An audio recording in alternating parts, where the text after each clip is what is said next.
নমস্কার, আমি তিন্নি মৌলিক গুপ্ত দত্তগুপ্ত আর আমার চ্যানেল তিন্নি টকিজে আপনাদের সকলকে স্বাগত। রাজ্যের দীর্ঘদিনের দাবি মানল কেন্দ্র। বাংলা ভাষাকে ধ্রুপদী ভাষা বা ক্লাসিক্যাল ল্যাঙ্গুয়েজের স্বীকৃতি প্রদান কেন্দ্রের।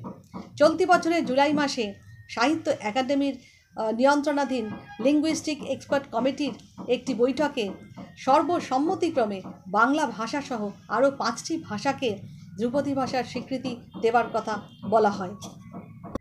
এখন জানা দরকার যে ধ্রুপদী ভাষা বলতে আমরা ঠিক কী বুঝি, অর্থাৎ ধ্রুপদী ভাষা কাকে বলা হয়। বলা হয় যে ভাষা অত্যন্ত সুপ্রাচীন এবং মূল্যবান, যে ভাষার একটা মূল স্বতন্ত্র ঐতিহাসিক ঐতিহ্য আছে এবং যে ভাষা অন্তত 1000 বছরের পুরনো লিখিত নথিভুক্ত ইতিহাস আছে, তাকেই আমরা এই ছত্রছায়ায় আনতে পারি।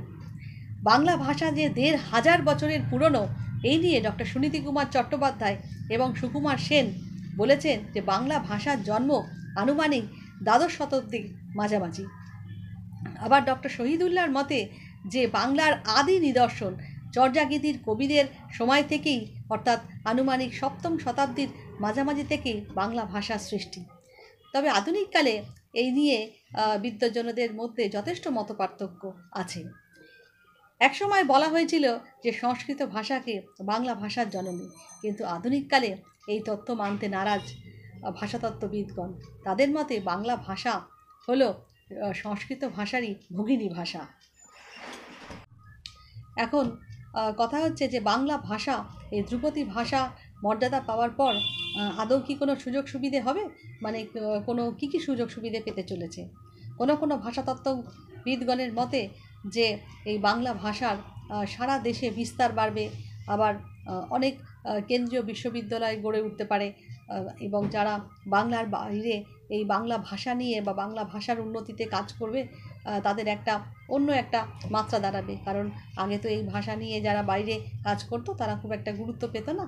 এখন যতই হোক বাংলা ভাষা একটা ক্লাসিক্যাল ল্যাঙ্গুয়েজ, যা আমাদের বাংলা সাহিত্যের পরম্পরারও একটা ইতিবাচক দিক হয়ে উঠতে পারে। এই সম্মান আমাদের কাছে অত্যন্ত আনন্দের এবং অত্যন্ত গর্বের।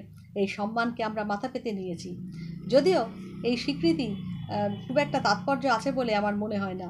আমার একেবারেই এটা ব্যক্তিগত মতামত। কারণ অন্য ভাষা ধ্রুপদী ভাষার সম্মান পাওয়ার আগে বাংলা পেতেই পারত।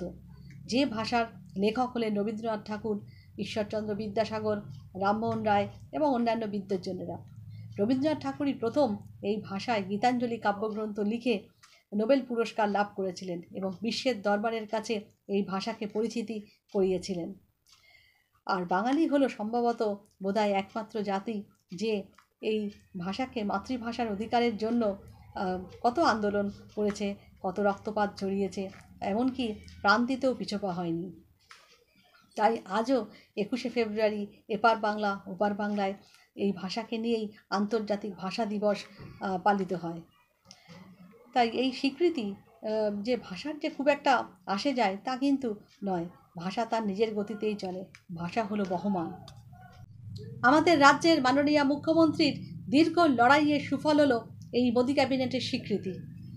এই সম্বন্ধে বিবৃতি দিতে গিয়ে তিনি জানিয়েছেন যে তিনি অত্যন্ত আনন্দিত এবং অনেক দিন ধরে কেন্দ্রীয় সরকারের সংস্কৃত মন্ত্রকের কাছে এই সংক্রান্ত গবেষণালব্ধ বিপুল তথ্য জমা দিয়ে আসছিলেন। অবশেষে বাংলা ভাষা পেল ধ্রুপদী ভাষার স্বীকৃতি এবং তিনি বলেছেন যে আমাদের সকলের স্বপ্ন পূরণ হলো। তবে আগামী দিন এটাই দেখার যে যারা বাংলা ভাষা নিয়ে কাজ করবে তারা আগের থেকে কতটা বেশি সুযোগ সুবিধে পেল। তবেই তো হবে এই স্বীকৃতির যথার্থ মূল্যায়ন। সবাই ভালো থাকবেন, আর আমার কথা এতক্ষণ শোনার জন্য ধন্যবাদ।